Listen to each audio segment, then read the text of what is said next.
بسم اللہ الرحمن الرحیم۔ رسول اللہ صلی اللہ علیہ وآلہ وسلم کی دنیا سے بے رغبتی۔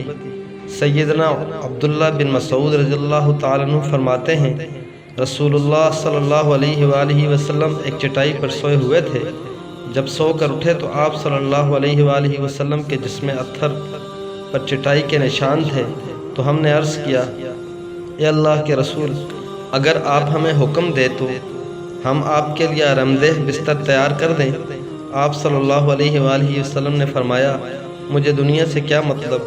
میری اور دنیا کی مثال ایسی ہے جیسا کہ کوئی سوار کسی درخت کے نیچے کھڑا ہو کر سایہ سے فائدہ اٹھائے اور پھر چل دے اور درخت کو اپنی جگہ چھوڑ جائے۔ حضور صلی اللہ علیہ وآلہ وسلم نے فرمایا، گناہ پہ قائم رہتے ہوئے توبہ کرنے والا اپنے رب سے مذاق کرنے والا ہے۔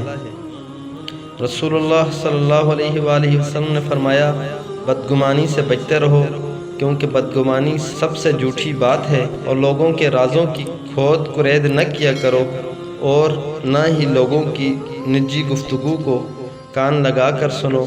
آپس میں دشمنی پیدا نہ کرو، بلکہ بھائی بھائی بن کر رہو۔